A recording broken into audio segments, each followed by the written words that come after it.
মনের মন্দিরে রাম আছেন ধুলো মাখা পথে, সরজুর ঘাটে। অযোধ্যার সর্বত্র বিরাজমান রাম তা আরও আকর্ষণীয় করে তুলেছেন এই বাংলার আলোক শিল্পীরা। ইনি মনোজ সাহা, চন্দননগরের প্রথিতযশা আলোক শিল্পীদের অন্যতম। অযোধ্যায় রামনগরীকে এমন মনকাড়া আলোকমালায় সাজিয়ে তুলতে গত কয়েক মাস ধরে তাঁর টিম অক্লান্ত পরিশ্রম করেছে।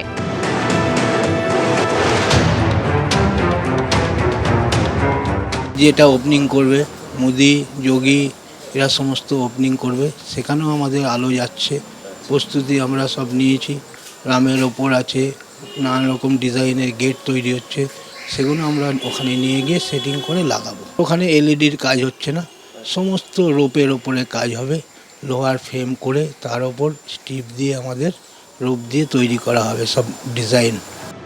ইতিমধ্যেই টিম পৌঁছে গেছে অযোধ্যায়, বাড়ি ভাড়া নিয়ে থাকছেন সেখানে। রাম মন্দিরের উদ্বোধনের আগে অযোধ্যা নগরীকে চন্দননগরের আলোয় সাজিয়ে তুলবার বিরাট দায়িত্ব তাঁদের কাঁধে।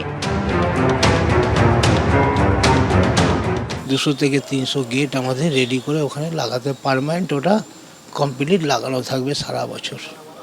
সমস্ত গেটের ওপরই থাকছে সব, কেন এত লোকের ওখানে ভিড় হবে, সাইডে কিছু দেওয়া যাবে না। যার জন্যই আমরা শুধু গেট দিয়েই ওটাকে টোটাল সাজানো হবে। অযোধ্যা নগরীর আনাচ কানাচ অলি গলি সর্বত্র এখন শুধু রাম নাম। সন্ধে ঘনালেই পথ ঘাট ভেসে যাচ্ছে রঙিন আলোর স্রোতে। তাতেও দেখা দিচ্ছেন মর্যাদা পুরুষোত্তম। সৌজন্যে চন্দননগর।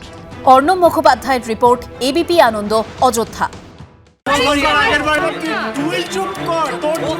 বাংলা ঝামেলা চায় না, বাংলা খবর চায়। বাংলা খবর, বাংলার খবর। আরে চাটা দে। এই আমার একটা চা দেন। কি হলো আমারটা? বাংলা পক্ষপাত চায় না, বাংলা খবর চায়। বাংলা খবর, বাংলার খবর।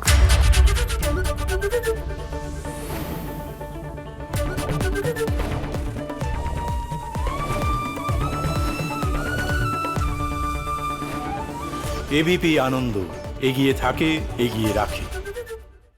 সত্য অন্তহীন, সত্যের খোঁজও তাই, সত্য সন্ধানে তাই আমরা অক্লান্ত, অকুতভয়। এবিপি আনন্দ নতুন ভাবনার প্রতীক, যা মনে মুক্ত, তথ্যে যুক্ত এবং যাবতীয় সীমানার বাঁধন থেকে মুক্ত। সীমা না শব্দটির মধ্যে লুকিয়ে আছে মানা শব্দটি, যেন চোখ রাঙানি এক অদৃশ্য বেড়াজাল, যা আটকে রাখে আমাদের এক ছোট্ট গণ্ডির মধ্যে। একমাত্র সঠিক খবরই গড়ে তুলবে এক মুক্ত সমাজ। সেই জগৎ গড়ার লক্ষ্যে কোনো সীমানার ঠুকুটি আমরা মানব না। এবিপি আনন্দ, এগিয়ে থাকে, এগিয়ে রাখে।